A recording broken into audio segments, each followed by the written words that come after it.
Olá, galera do Libcast, tudo bem com vocês? Hoje estamos aqui para mais um papo quente, acalorado, para falar sobre diversidade, possibilidade, um pouquinho de ativismo, talvez, só um pouquinho, assim, né? Só de leve, e muito sobre letramento trans e mais, porque só se prender a uma letra se a gente tem toda a sigla para explorar. Então hoje a gente vai caminhar um pouquinho por isso. Mas antes de caminhar por isso, quero apresentar a pessoa maravilhosa que eu trouxe para me ajudar nessa empreitada. Rô Vicente, olá. Olá. Muito obrigada por ter você aqui, viu? Muito obrigado por ter aceito o convite. Imagina, eu que agradeço. Muito feliz de estar aqui em mais um podcast. Ai, que delícia. E também tenho que pagar as contas, né? Então, muito obrigado, Isos, aplicativo de swing e homenagem. Se você está procurando dar uma apimentada e uma diversificada na sua relação, você pode procurar o aplicativo Isos. E lá você encontra homenagem, relacionamentos abertos. Se você é uma pessoa solteira e quer ser uma marmita de casal, lá é o lugar. O link está aqui na descrição. E também agradecer ao Estúdio Camucá, que é o estúdio que recebe essa produção. Então, com vocês, Libcast. Meu amor, para começar e para normalizar essa pergunta um pouco, quais são os seus pronomes? Eu atendo hoje em dia pelos pronomes femininos ou masculinos. Pode ficar à vontade. À vontade, que legal, obrigado, viu, Rô? E, gente, parece besteira, mas quando a gente pergunta para alguém sobre como ela se identifica e como ela quer ser chamada, a gente está minimamente dizendo que essa pessoa é importante, que quem ela é importante para nós e não o que a gente quer colocar em cima dela. Então, sim, normalize perguntar isso para as pessoas no seu dia a dia. Faz bem, né? Exato, eu acho que devia ser uma pergunta de apresentação, né? Para além do nome da pessoa, quais são os pronomes que ela usa também no dia a dia. E você vem desse caminho, desse trabalho de ativismo difícil, hein? Pessoa corajosa aí pra... Então, mas teria outra opção? Eu fico pensando. Eu acho que não. Eu sempre penso nisso, assim, quem é ativista, né? Eu costumo dizer que eu me entendo como artista desde pequeno, assim, desde criança. Mas eu me entendo como ativista desde sempre. Eu nasci sendo ativista, porque eu nasci na periferia, em uma família pobre, depois eu me entendi como um membro da comunidade LGBT, depois eu me entendi como uma pessoa trans, depois eu comecei a expor minha vida na internet. Então todo esse processo, se eu não lutasse para ser quem eu era, não teria uma opção de ser, entende? Eu não tenho essa opção de não ser ativista. Se eu deixo de lutar sobre isso, eu vou morrer da mesma forma. Então eu prefiro lutar para conseguir fazer com que a minha vida seja minimamente razoável e saudável dentro da sociedade, do que apenas abrir mão e morrer por si só, né? Eu acho que essa é a grande diferença para pessoas LGBT e eu acho que para pessoas que transicionam de gênero na nossa sociedade isso fica mais claro, porque queira ou não queira, você tem sempre o seu cartão de visita que é a sua figura. Você chega e em alguns espaços a sua figura choca única e exclusivamente por ser como é. Sim, total. Né? Você tem que... Onde quer que você vá, você chega e não é só você chegar, né? Tem todo esse arcabouço de quem eu sou, do que eu falo, né? Acaba se tornando meio cansativo, talvez. Eu acho que é cansativo reafirmar espaços. O espaço é muito cansativo. Eu lido com o preconceito do dia a dia, com hater na internet, de uma forma muito tranquila, assim. Não é uma coisa que me afeta, mas hoje em dia, não sei se é porque eu me acostumei, ou se eu também entendi que se eu ligasse para todo xingamento, para toda pessoa que me ameaçasse. Um ótimo exemplo aqui, tipo, eu vim pra cá, eu peguei um Uber pra vir pra cá, eu moro muito próximo, mas como eu tava em cima da hora, eu tive que pegar um Uber pra vir pra cá. Claramente o Uber queria atrasar comigo. E ele não falou isso, mas quando ele me viu entrando no carro, ele começou a fazer alguns gestos, assim. E eu fingi, ignorei isso.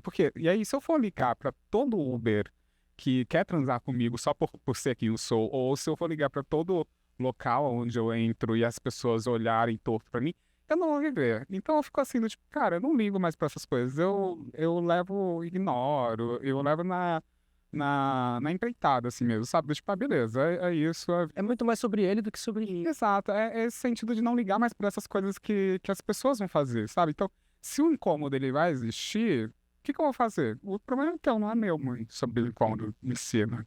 Mas, de qualquer forma, lidar com essa objetificação o tempo todo uma hora incomoda. Ah, não, incomoda sempre. Eu acho que aí é a questão. Incomoda sempre, não vai deixar de incomodar.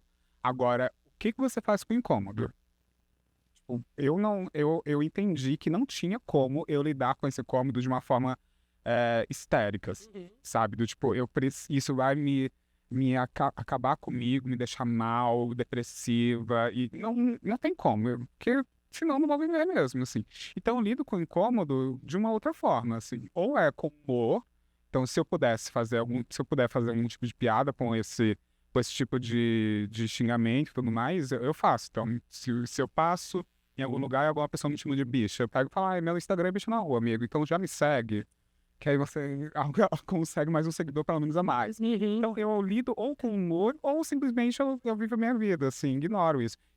É um incômodo pra mim? É um incômodo, mas não é mais uma coisa que me afeta a ponto de eu não conseguir mais viver, de eu não conseguir mais, me questionar, assim, sabe? Assim, Foi um calejamento? Foi de tanto apanhar que você ganhou essa resistência? não, eu acho que eu tive boas oportunidades na minha vida. Eu não fui uma pessoa que sofreu muita violência, nem física, assim. Eu conto nos dedos, às vezes, e foram pouquíssimas vezes mesmo, 2 vezes, que eu quase sofri uma violência física mesmo. Nem sofri mesmo, né? Foi em aspectos de quase. Mas não foi um acalejamento, não. Eu acho que foi entender que não teria outra opção mesmo, sabe? De achar que essa é a meu único estilo de vida. Eu sou esse, eu sou assim, Exato. minha vida é essa, o mundo é esse. E também achar outras importâncias, assim. O que é que me importa hoje em dia para que eu possa ser quem eu sou? É a minha família e são as pessoas que eu amo, assim. E essas pessoas estão do meu lado todo dia. E tá tudo certo. Exato. Então, Acho que encontrar esse pertencimento dá um pouco de força, né, pra enfrentar. exato. Por isso que a gente fala tanto da importância de ter a família do lado, né? E de pessoas LGBTs, principalmente nesse processo. É simplesmente revolucionário, assim. Eu acho que se meu pai, minha mãe não tivessem do meu lado em todo momento da minha vida, eu não sei se eu conseguiria ser quem eu sou hoje, sabe? Entendi. Mas assim, para além dessa história, dessa vivência que você tem, que já é um ato político por si, eu acho que, claro, é importante hoje a gente continuar comunicando e informando, né? Então esse ativismo, esse letramento, ele não perdeu função ainda, eu acho que a gente está muito longe, inclusive, né? Claro. Mas eu gosto sempre de tentar puxar para além. O que você faz além desse como artista, como pessoa? Você está no teatro? Onde que você como que eu posso dizer? Se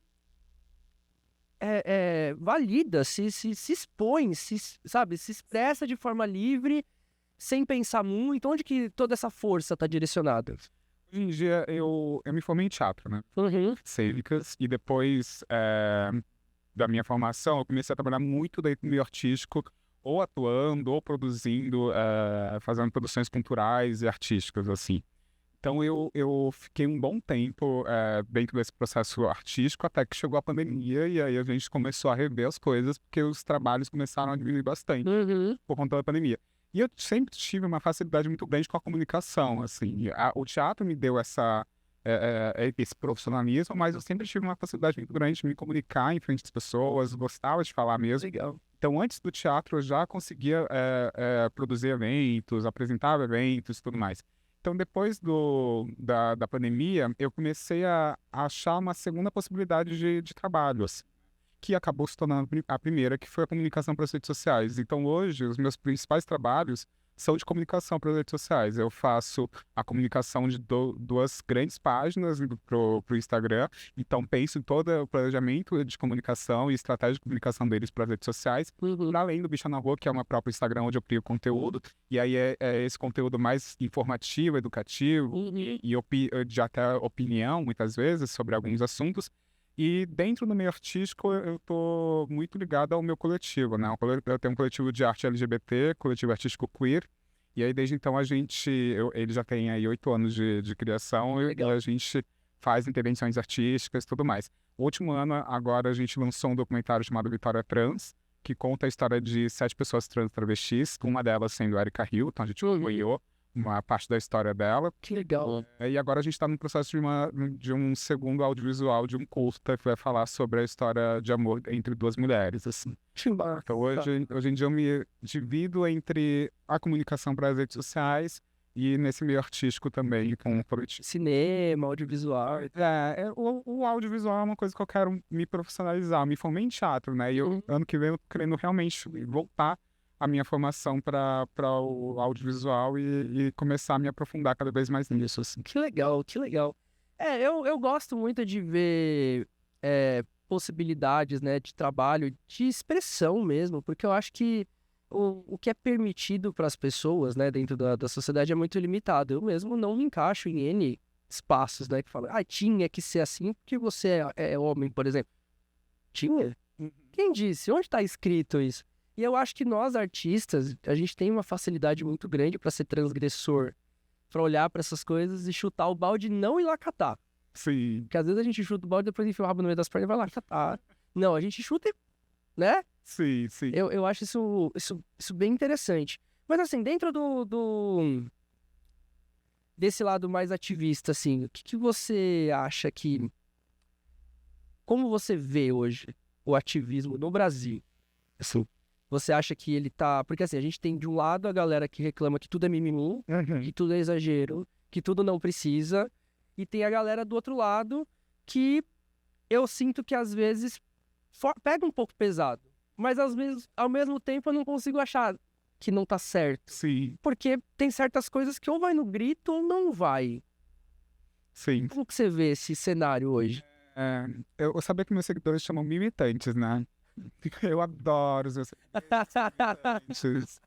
Eles chamam militantes por conta de uma pessoa que comentou falando que eu era militante. Eu adorei esse termo. Eu falei, gente, é maravilhoso isso. Então eu peguei e uso pra minha vida, militante. Nossa, essa pessoa deve ficar roxa de raiva. Adorei. Eu amei o militante, gente. Mas o ativismo, eu entendo que ele... Há muito tempo atrás, quando a gente entendia o ativismo apenas como o ato de ir pra rua, né? De fazer passear, barulho na rua mesmo. E tanto que ativismo de internet era uma grande piada, né? Antigamente, assim. Tipo, a gente via ativismo da internet como era um xingamento nosso das pessoas ativistas na rua para as pessoas que eram ativistas na internet. Sim. Ser ativista de internet. Mas o que fez o grande esquema de virada, de entender que ativismo de internet também é necessário, foi quando a gente conseguiu ver que a direita ocupava esse local muito melhor do que a gente, né? Então, quando o Bolsonaro ganha em 2018, a gente mostra que ele já estava fazendo ativismo de internet e conquistando há muito mais tempo. Sim. Eles sabiam fazer uma comunicação de capturar essas pessoas e conseguir fazer com que elas entendessem o que eles estavam querendo dizer. Enquanto a gente, ativista mesmo, o pessoal da esquerda estava ocupando as faculdades, as academias, as ruas, e a gente perdeu esse timing de falar com as pessoas da internet, que eram as pessoas mais jovens, que estavam começando a votar naquele ano e tudo mais. Então a gente perdeu esse tempo, né? E aí eu acho uma virada de chave. Quando a gente tem essa virada de chave de o ativismo na internet também é necessário e a gente precisa ocupar esse espaço, e aí começa a surgir figuras como o Felipe Neto e começa a entender o quanto a visibilidade dele é necessária e ocupar esse espaço também como ativista também é necessário para conseguir trazer as pessoas do nosso lado, aí a gente começa a dar mais valor para esse ativismo de internet. A gente fala, não, então tá.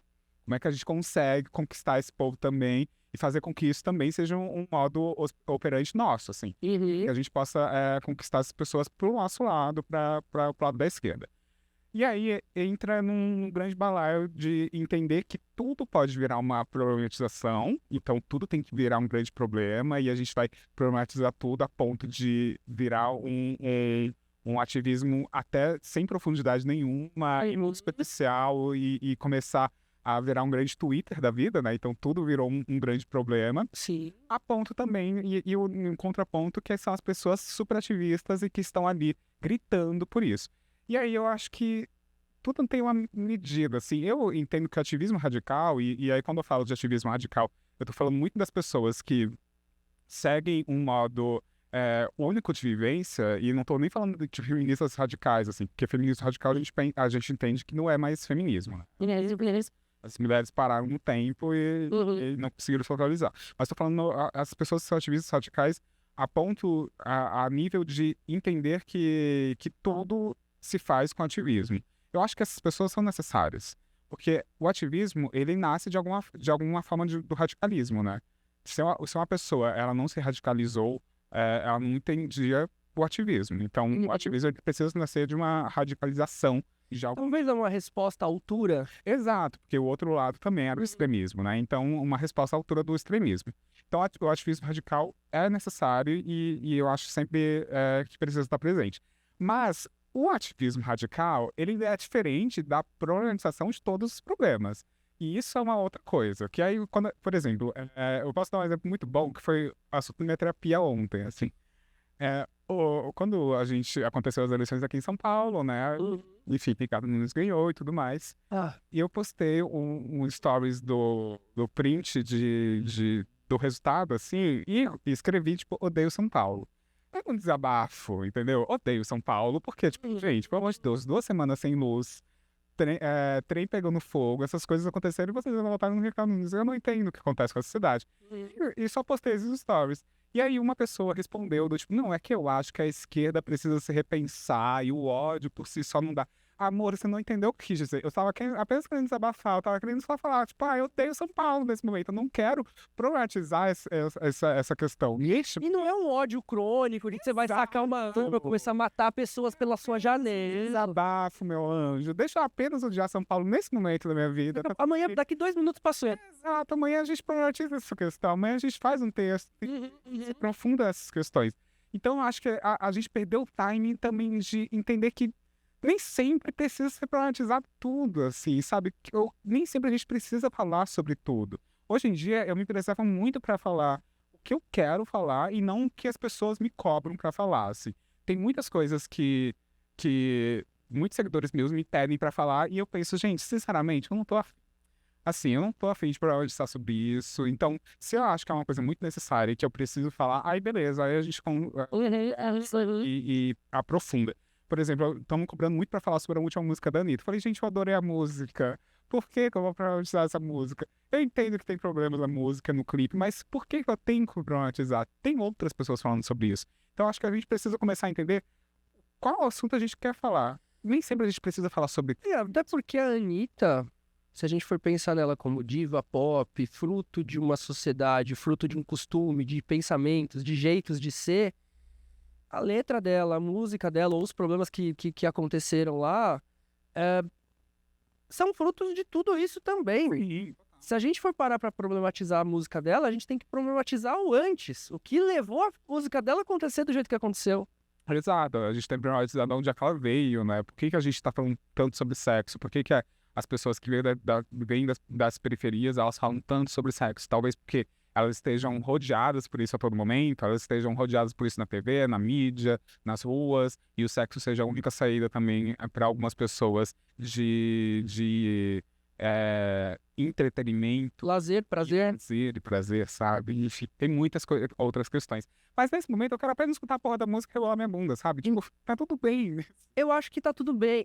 Esse é o ponto. Eu acho que quando a gente começa a problematizar demais, a gente foge um pouco dessa discussão que é relevante. Sim, exato. Porque, assim, eu acho que nesse caso, sei lá, vamos supor, tal música ou tal situação tem um pouco de machismo.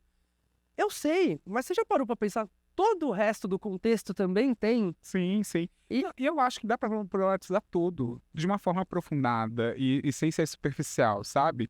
Mas é o que eu sempre falo, tipo, a gente precisa falar sobre tudo mesmo, assim? Será que a gente realmente... Essa é a nossa função, né? Eu dei uma oficina falando sobre ativismo, criação de conteúdo. E uma das coisas que eu falo é, gente, entenda o que você tem que falar. Porque se você fala sobre tudo, você não acessa ninguém, assim. Você não consegue se aprofundar sobre nada. Então, entenda qual é a sua questão. Tipo, se realmente faz sentido falar sobre isso? Realmente faz sentido você... Fica à vontade. Realmente faz sentido você falar sobre isso ou você acha que uma outra pessoa vai falar, sabe? E tá tudo bem uma outra pessoa falar, não é sobre você também. Esse é o ponto. Hoje na internet a gente tá num ponto que é meio que compulsório essa história de que todo mundo tem que comentar tudo que acontece, não sei o quê. E tem coisas que eu não comento e às vezes as pessoas me perguntam, eu falo, porque não faz sentido. Por que eu, né? Principalmente quando eu vejo, e é justamente esse lugar que você colocou, eu vejo tanta pessoa mais capacitada do que eu, É isso, gente. que estudou a parada para além do que eu consigo saber, É isso. falando tudo o que precisava ser dito. Quem sou eu para chegar naquela fila do pão, tá ligado? Eu penso isso direto, assim, tipo... Quando eu fico, às vezes, um pouco chocada com as pessoas que me seguem, né? Porque eu não tenho muitos seguidores, mas eu tenho seguidores muito legais. São atores globais que me seguem, então eu fico, gente, não esperava que tais pessoas me seguissem. Que legal. Mas eles, toda vez que a gente conversa sobre isso, eles falam, tipo, né, que você traz uma linha de raciocínio muito interessante sobre algumas questões. E aí, às vezes, eu fico pensando, mas será que é mais do mesmo? Porque pra mim, é mais do mesmo, sabe? Às vezes, quando eu trago. Eu penso que qualquer pessoa pode falar sobre isso, qualquer pessoa pode falar sobre esse tipo de assunto. Mas, às vezes, é muito sobre a sua perspectiva de visão sobre aquilo. E isso pode ser um diferencial, sabe? Que, às vezes, você não tem, e que outra pessoa pode ter, tá tudo bem nesse sentido. Eu só não gosto dessa questão da obrigatoriedade, essa questão de ser coercitivo. Tem que, eu não gosto nada do que tem que o caramba, assim. Não, porque senão a gente fica nessa, a gente começa a cagar. Aí a gente volta, a gente reclama tanto de quem caga a regra, Sim. e aí a gente começa a fazer a nossa própria lista de regras cagadas e quer que todo mundo segue. Exato. E aí eu acho meio complicado. Vem cá, nesse meio das artes fica um pouco mais fácil se colocar e caminhar, porque tem preconceito, tem gente que pensa de forma complicada dentro das artes, do teatro, mas é um pouco mais livre, é um pouco mais tranquilo, assim. Você tem essa percepção também, para você caminhar dentro do mundo das artes, foi um pouco mais tranquilo, de repente, do que seria dentro de um outro universo? De comparação, com certeza. Se a gente for comparar com o meio empresarial, o meio corporativo, com a maior certeza é mais tranquilo, é mais liberto mesmo. Mas eu acho que tem suas questões, né? Eu me sinto, eu tive muitas oportunidades e consegui fazer minha carreira dentro do meio artístico, escolher os locais onde trabalhar, escolher os locais onde conseguiam me respeitar e me acolher da forma que eu era, assim. Mas eu sei que não são todos os lugares. Infelizmente, né? E existe alguma coisa, assim, que pessoas LGBT, de um modo geral, poderiam pensar, ou você acha que teve alguma coisa que você percebeu durante a sua caminhada que virou a tua chave para você falar, puxa, eu consigo me aplicar ali, eu consigo fazer aquilo? Porque eu vejo muitas pessoas LGBT e também pessoas trans que não sentem o próprio poder. Estão afastados dessa sua própria potência e às vezes ficam presas no lugar, não executam as coisas. Claro, tem menos acesso, é mais difícil, mas também não sente que pode, não sente que consegue. Essa construção da autoestima da pessoa LGBT fica muito deficitária nesse lugar, assim. Sim. Tem alguma coisa que te ajudou nesse caminho? Nossa, que pergunta difícil. Essa é pra caramba. Eu não sei, assim, quando a gente fala de pessoas trans, principalmente, e nesse local de autoestima, a gente nasceu e somos criados dentro de uma sociedade que é feita para não nos dar autoestima, né? Então, se você é uma pessoa preta, se você é uma pessoa periférica, se você é uma pessoa LGBT, você nasce dentro de uma sociedade que te ensina que você não tem esse tipo de oportunidade. Então, desde criança, o ser afeminado não é bem visto, ou ser masculino demais não é muito bem visto. Esse processo, ele sempre vai estar meio de exclusão ou de chacota. Então, principalmente a nossa geração cresceu muito com esse tipo de chacota, né? Onde o Zorro Total era a nossa maior fonte de entretenimento e a maior piada era sempre a bicha engraçada. Ou servia para estar ali como foco de humor ou servia para apenas o sexo, né? Então, não tínhamos muitas opções. Mas eu não sei, eu tenho por mim que, para mim, o processo de autoestima, ele sempre foi muito natural, porque eu não sei te explicar exatamente por que para mim nunca coube esse local da não ter autoestima.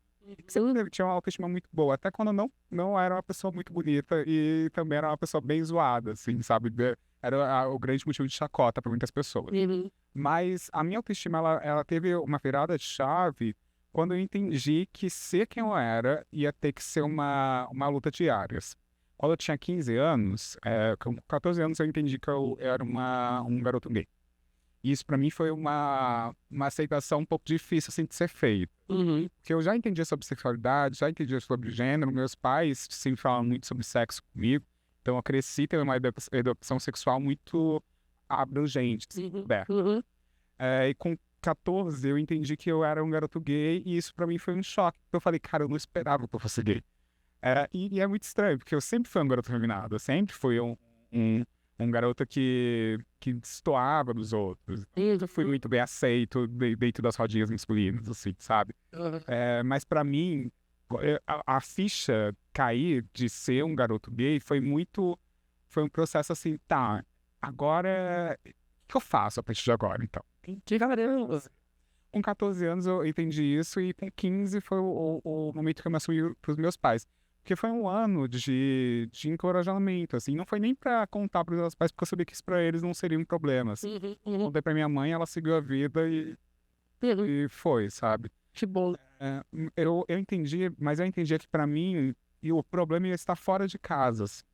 Então, com 14 eu tava no ensino fundamental, né? E com 15 eu ia pro ensino médio, saí da oitava série pro primeiro ano e automaticamente mudar de escola, porque eu estudava em escolas públicas. E aí só tinha até o oitavo. Sim.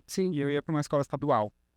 E aí eu falei, cara, ou é agora, ou não é nunca, assim, porque eu já sou essa chacota aqui dentro. Então eu já era tido como o garoto feminado, que pra todo mundo era bichinha, só que não era assumida, sabe? Então eu já sofria bullying. Então, essa figura do garoto tímido que não conseguia se impor, ela já estava dada para aquelas pessoas, não tinha muito mais o que fazer.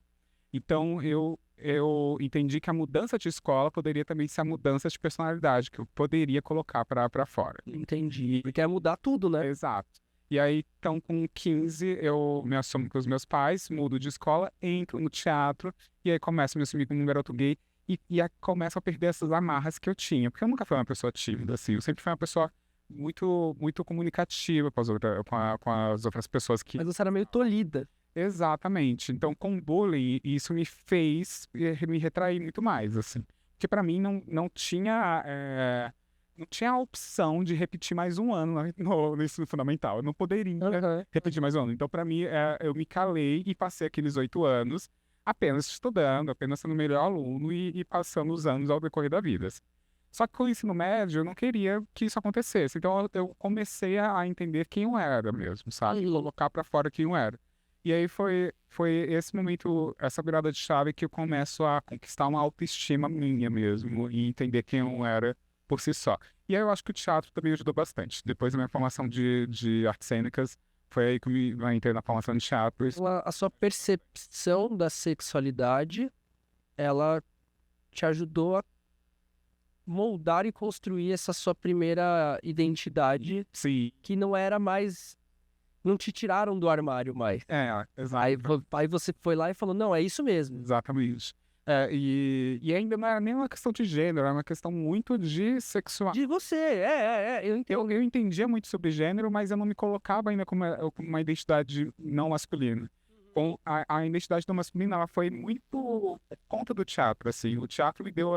eu comecei a entender, talvez eu não fosse um homem, talvez eu não me identificasse mais como masculino. Mas isso surgiu através de uma dúvida?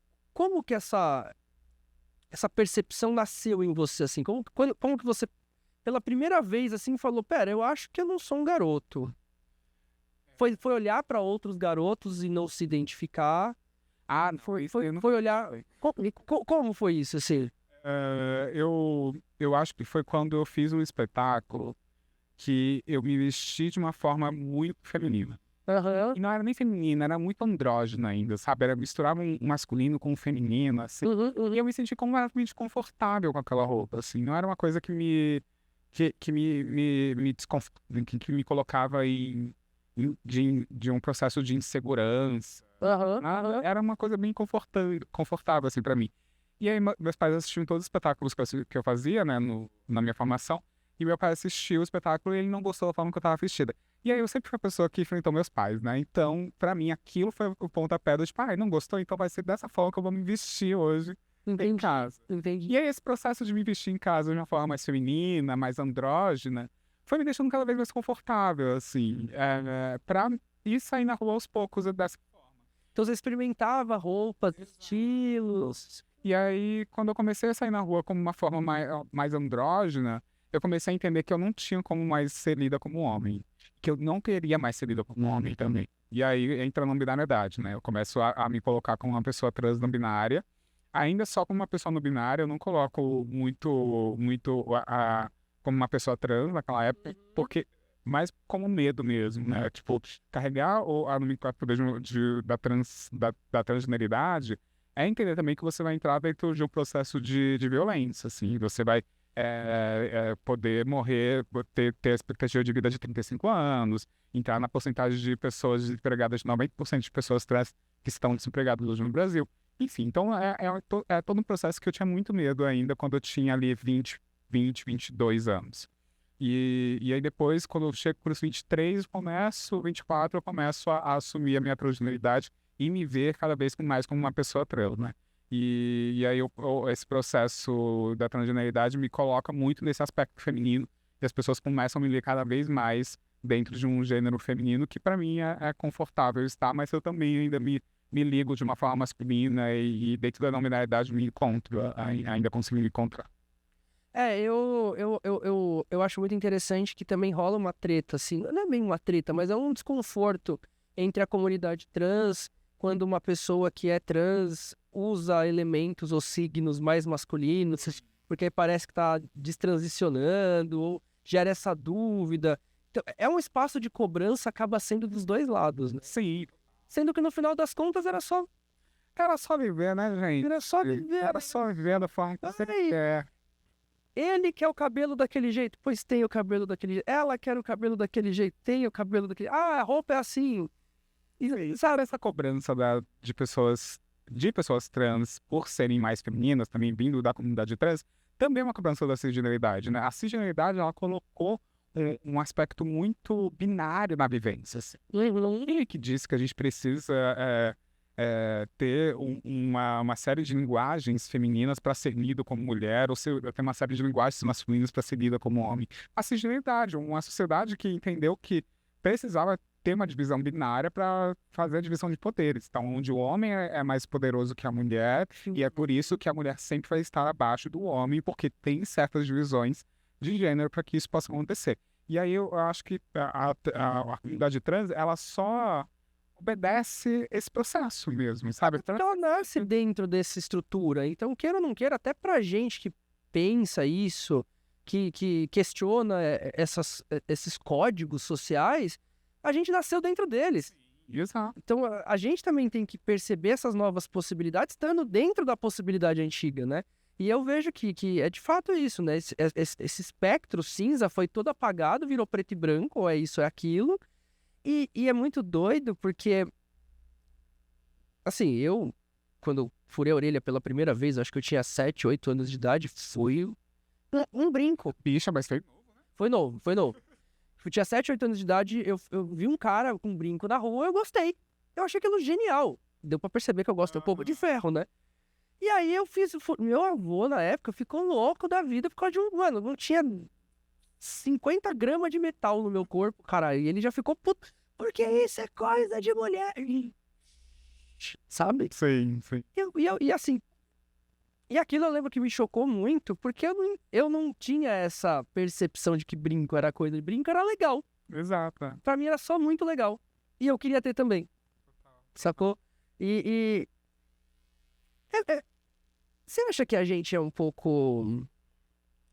a gente se acostumou a simplificar demais esse espaço para tentar encaixar nesse espaço de manter os poderes, de manter as coisas como são. Então fica mais fácil a gente simplesmente falar, só tem homem e mulher, se vira aí, se encaixa nesse espaço. Eu não sei se simplificou, porque na verdade eu acho mais difícil essa divisão. Eu acho que a binariedade é uma coisa muito impossível de ser conquistada. Porque você sair do masculino é tão fácil, né? Você já reparou? Você acabou de falar. Você colocou brinco e você deixou de ser homem pra... É frágil. Você falou, é isso, é frágil. Então a binaridade, ela não existe em nenhum aspecto, porque é muito fácil você deixar de ser homem ou você deixar de ser mulher, né? Pô, é a forma que você se veste, a forma que você anda, é o que você fala. Aquilo já é visto com uma outra pessoa, pra uma mulher, como uma forma muito masculina. Tipo, nossa, então calma aí. Será que você é sapatão por conta disso? Porque você colocou uma calça cargo, assim, será que você é sapatão? Será que você não é sapatão por conta disso? Então, a binaridade é uma coisa muito frágil, é muito difícil de conquistar ela. É impossível, nem a cisgeneridade consegue conquistar. Não. Quantas pessoas, mulheres cisgêneras, são confundidas com mulheres trans às vezes e acabam sofrendo esse tipo de violência, só porque não tendem a entrar dentro da feminilidade que é exigida por uma binaridade que não existe. Mais uma vez, um padrão. Exato. É sempre assim, né? A gente cria um padrão e aí a gente fica tentando alcançar, tentando ser, sendo que é isso, cara, é impossível. Mesmo a mulher, de fato, que todo mundo diz assim, né? Vamos ser conservador, tá? Então só mulheres cis são mulheres. Nem a mulher cis, que deveria ser a única, alcançou.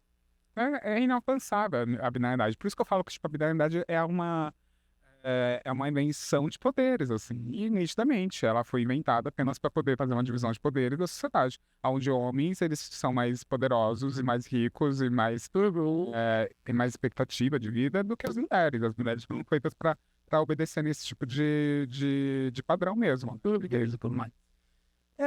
Eu não gosto desses padrões, eu não gosto muito dessas construções sociais e eu vivo arranjando treta mesmo, conversando com as pessoas por causa disso, porque tem certos aspectos que me irritam pessoalmente. Eu tenho que lidar com isso na minha terapia, inclusive, porque às vezes eu sou meio explosivo demais, aí eu começo a tretar, eu tenho que parar com isso.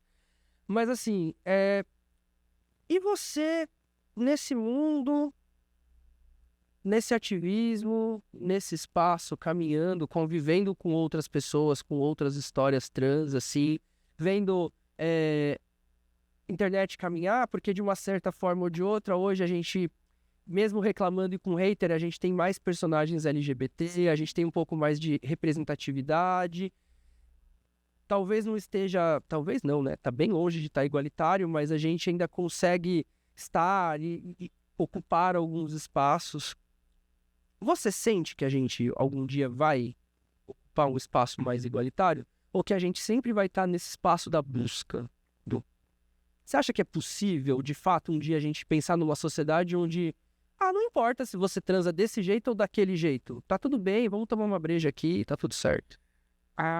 Eu não sei se eu acredito muito nesse sumiço do preconceito, assim. É porque eu acho que ele precisa existir para que a gente exista também, sabe? De um processo. Porque a gente sempre luta por alguma coisa. A gente sempre vai lutar contra algo. Já imaginou se você não lutasse contra nada? Quem você seria? Nossa, eu acho que A luta por ser quem você é sempre ela precisa existir de alguma forma. Assim como para a sociedade. Então, se a gente pensa muito... Para pensar do tipo, nossa, se a gente acabasse com a direita... Gente, se a gente acabasse com a direita, ia ter que existir um outro modo de ir contra a gente. Porque não tem como a gente viver numa sociedade que apenas o nosso modo de pensamento é persistente, assim. Sabe? Apenas a gente exista. Seria até um processo meio ditatorial, né? Exato. Então não tem como a gente ir contra... Eu não acho que exista como acabar com o preconceito. Eu acho que a gente tem como um processo educativo e entender que esse preconceito ele pode ser menos agressivo. Ele pode ser menos prepotente, ele pode ser menos presente na sociedade. Mas acabar, eu não sinto que isso vai acabar. Eu acho que a gente conquistou muitas coisas, né? Há um tempo atrás, acho que alguns meses atrás, a gente tinha nas 3 novelas da Globo atrizes trans, nas 3 novelas da Globo. Quanto é que a gente pensava que nas 3 novelas íamos ter mulheres trans atuando? Imagina. Transfake. Transfake normalmente que a gente vê. Sempre. E onde também esse aspecto dos personagens não era um aspecto voltado à pornografia, à prostituição, enfim, é um outro processo. Então, eu acho que tem um processo de que a gente está conquistando mais espaços E automaticamente a gente está tendo mais visibilidade e automaticamente a gente está vendo mais preconceito, o preconceito está avançando. O avanço do preconceito ele vai existir. Não, eu não sou essa pessoa utópica que acha que, tipo, não, vamos conquistar para poder achar uma sociedade igualitária. Acho que isso é inexistente, sabe? A nossa luta vai ser uma luta diária e o que eu quero fazer é com que os meus filhos, os meus netos, eles possam ter uma sociedade mais legal de se viver, sabe? Menos agressiva. E se eles já vivem numa sociedade um pouco menos agressiva, eu já vou ficar feliz com isso, sabe? Se eles conseguirem viver, né, amor? Porque a gente vai acabar com o planeta daqui a uns 3, 4 anos. A gente tá fazendo bastante força pra destruir tudo. Exato. Então, se tiver gente para se tiver planeta daqui a algum tempo, eu já fico feliz, assim. Nossa, que pesado, né? Sim. O nosso prognóstico humano tá triste, porque todo mundo fala que o planeta vai acabar, mas não, o planeta vai seguir lá bonitão. Quem vai acabar... Acaba. Eu brinco que uma hora a Terra se cansa da gente e chacoalha, sabe igual cachorro quando vai se secar? Então, chacoalha, joga as pulgas tudo fora. Eu tava falando com um amigo meu esses dias, né, ele falando assim, não, e você tá planejando sua vida daqui a 10 anos? Eu falei, amor, daqui a 10 anos a gente não vai estar mais aqui, querido, você acha o quê? Eu tô planejando daqui o ano que vem, olha lá, entendeu? Meu Deus. Você acabou indo pra internet. Sim. Porque, né, acabou virando um meio de comunicação para todo mundo. E quando a gente chega na internet, pelo menos eu passei muito por esse processo lá atrás, eu fiquei espantado com a capacidade de pessoas que a gente consegue alcançar, assim, com uma coisinha pequena que a gente vai, é um videozinho, é um textinho, bum. E queira ou não queira, a gente acaba sendo colocado... A gente fala de sexualidade, a gente fala de corpo, e tudo que fala desses assuntos acaba sendo visto como algo mais sexualizável, algo mais objetificável, e você vive numa sociedade onde o teu corpo, a tua carne, é a mais buscada em sites pornô. Sim. E, em contrapartida, a tua carne e o teu corpo é o menos quisto nessa sociedade, tanto é que a gente vive num país que mais te mata. Uhum. Desculpa por isso, inclusive. Mas como é pra você conviver com toda essa objetificação? Não só essa... Porque na vida real acontece. Mas na internet é multiplicado por 1000. E não é só objetificação, tem a exposição. Porque você acaba virando refém daquele recorte que você escolheu publicar. Você é muito mais do que tudo que você publica. Sim. Eu sei porque eu também sou muito mais do que eu publico, mas no entanto a gente é lido e é reduzido àquele recorte. Como você lida com isso? Com sempre ser um produto? Eu sei, assim, eu acho que eu tô num local um pouco protegido, assim, porque criar a escolha de criação de conteúdo em texto, ela foi muito por ser mais fácil pra mim, né? Então, eu acho mais fácil escrever do que ter que gravar vídeo e tudo mais. Apesar de eu, às vezes, ainda gravar conteúdo em vídeo, então eu vejo que a exposição em texto, ela é menos... ela me expõe menos, assim. Ela é menos agressiva. Exato. Muitas pessoas me seguem e nem sabem quem eu sou, às vezes. Então, elas... às vezes, eu tô em algum evento, assim, né? E aí eu eu vou palestrar em um evento e tudo mais, e aí quando eu falo do bicho na rua, a pessoa fala, nossa, você... Apesar de ter a minha foto, apesar de ter meu nome, apesar de eu aparecer nos stories... Na internet as pessoas nem param pra ver. É muito louco, né? E as pessoas não reconhecem, assim. Então tem um processo um pouco menos agressivo por conta da exposição do meu conteúdo sem texto. Mas ainda assim existe uma objetificação, até porque eu não deixo de postar foto, eu não deixo de postar vídeo, então isso ainda acontece. Chega bastante hater mais do que nudes, assim, no meu Instagram. Mas, quando chega esse tipo de coisa, eu não respondo, eu simplesmente ignoro. Sexo, pra mim, é uma coisa muito não padronizada, sabe? Nunca foi tabu o sexo pra mim. Então, eu não sei por que as pessoas, elas... Na verdade, eu sei o porquê que as pessoas me enxergam muito nessa parte da objetificação. Principalmente da forma que eu me ponho na sociedade, né? Dentro do Instagram. Eu falo abertamente sobre sexo quando me perguntam comigo, eu falo muito sobre isso, e não tenho muita vergonha sobre isso. Eu me visto muito de uma forma sensual. Então, parece que esse aspecto que eu crio de quem eu sou, deixa mais à vontade as pessoas de Eu acho que é isso mesmo. Eu acho que é isso mesmo. De mandarem algum tipo de nude. Tem eu fiz stand-up um tempo na minha vida, né? Tinha uma parte do meu texto que eu falava assim, do tipo, eu sei por que que eu não consigo arranjar um namorado. É porque eu tenho cara de puta, gente. Na verdade, assim, gente, eu não sou uma puta, eu só me visto como uma puta, eu beijo como uma puta, eu transo como uma puta. No final das contas, eu acho que eu sou uma puta mesmo. Então, tem esse processo de as pessoas me enxergarem como uma puta. Porque eu me visto dessa forma, eu falo de uma forma mais sensual e tá tudo bem. Mas quando as pessoas elas começam a me conhecer mais a profundo, elas veem que sexo pra mim é uma coisa que quase que nula. Gente, a última vez que eu transei faz 1 ano, eu acho, e tá tudo bem. Não é uma coisa que pra mim é recorrente, Não é uma questão. não é uma necessidade.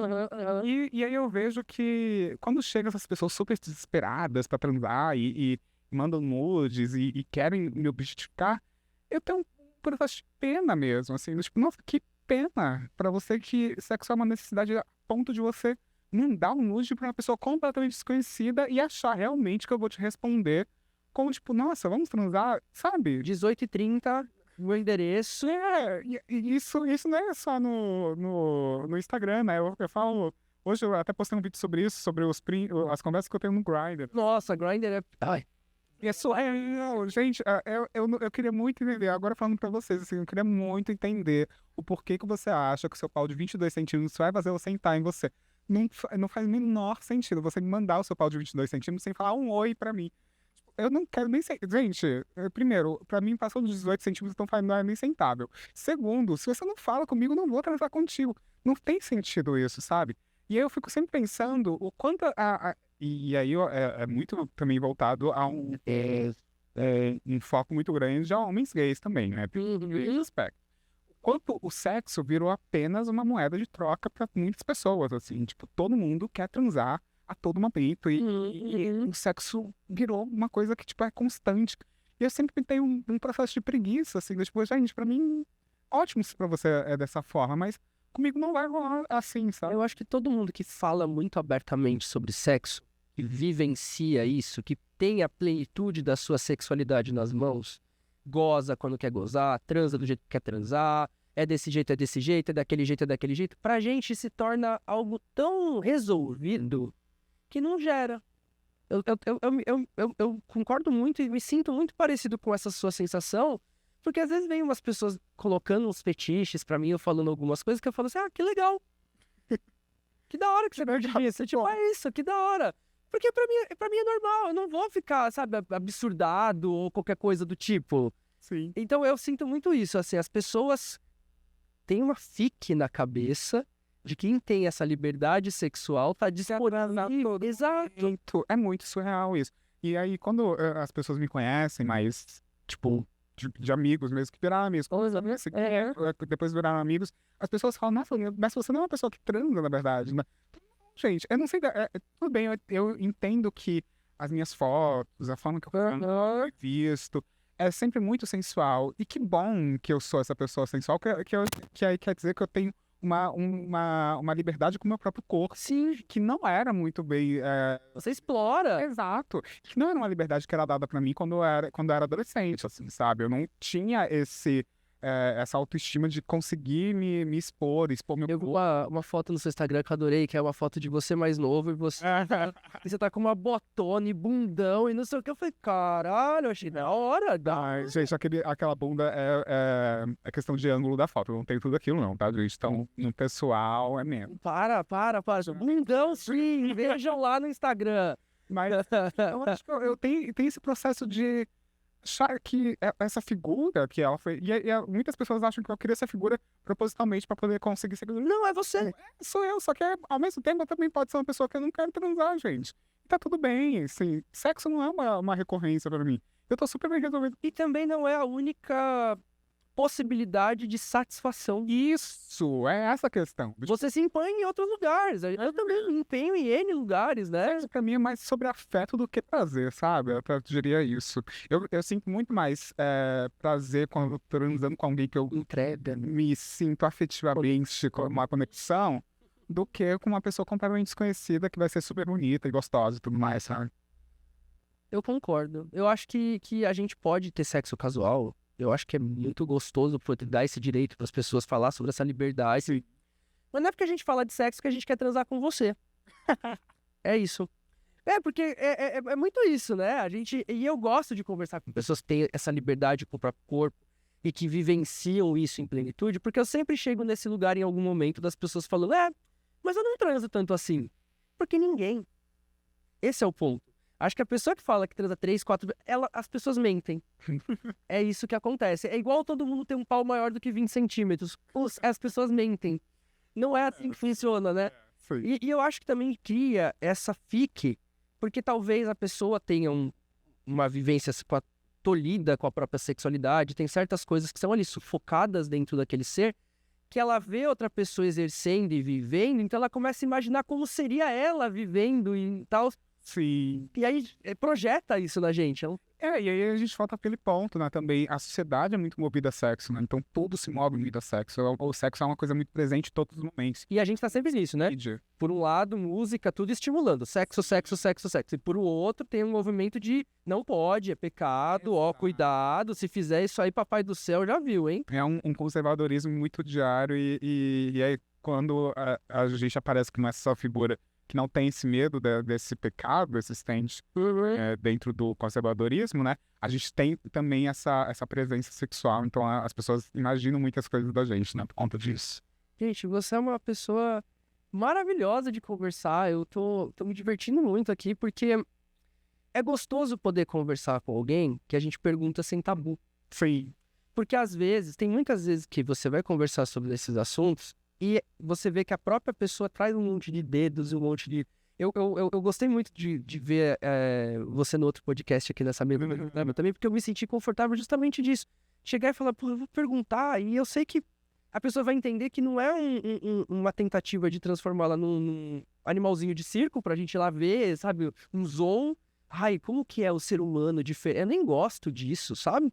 Mas também não vai rolar aquela história do tipo, ai, sabe, aquela conversa que fica superficial, assim, eu gosto de poder caminhar nesses assuntos.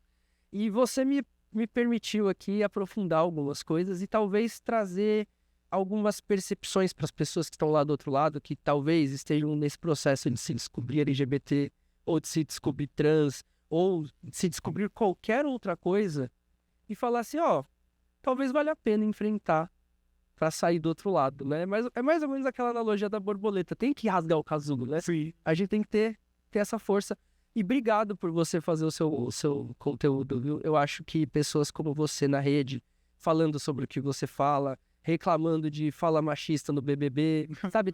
Porque assim, são questões que a gente não tem. Sim. Se a gente não tiver ninguém para lembrar, tá vendo essa fala aqui? Eu acho que ela foi problemática por causa disso aqui. Vamos pensar em quem que isso aqui bate, mas a gente não vê? Porque acho que tem muito isso, né? Tem muitos tapas rolando por aí, mas a gente não vê em quem que tá apanhando. Só quem sente. Exato. E também uma questão, eu sempre falo que o meu conteúdo, acima de tudo, ele é um conteúdo de opinião, assim. Sim. Sempre vai ser a minha opinião sobre um determinado assunto, por mais que seja uma opinião que foi embasada em algum tipo de estudo, em dados e vivência. Ainda assim, vai ser uma opinião sobre isso. E eu acho que dentro da internet, o que a gente vem perdendo o processo é de discutir opiniões, assim. Então, a gente não discute mais questões, a gente briga. A gente sempre quer estar certo em um processo da discussão. Então, por que você está certo nisso? Eu tenho que estar certo nesse processo. Então, para mim, não. Eu sempre falo com os meus seguidores, assim, no processo. Toda vez que eu faço algum conteúdo, eu falo, gente, isso daqui é a minha opinião sobre esse tipo de assunto. Mas vamos discutir sobre o que vocês acham sobre isso. E a gente discute.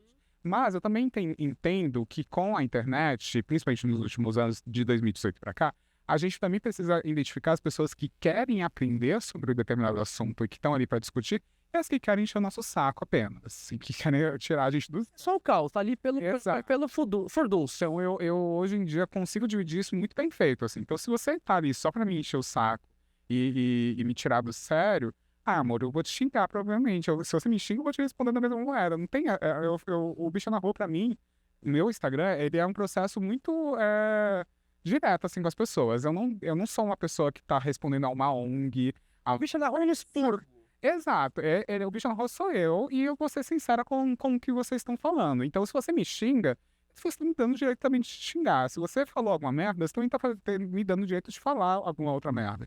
Então é um processo educativo, mas educativo real, assim. Se a pessoa está querendo aprender, eu vou ensinar ela sobre determinados assuntos. Se ela não quer aprender, ela só quer me encher o saco, também a gente vai poder tirar o sarro da cara dela. Porque também a gente já aprendeu a reconhecer aquela pergunta, Sim. que é só uma pergunta, mas que a gente sabe que tem uma puta de uma provocação ali embaixo. Muito. Tem muitas assim, né? Muito, tem muito. E principalmente porque o meu conteúdo ele entra em collab com muitas outras páginas grandes.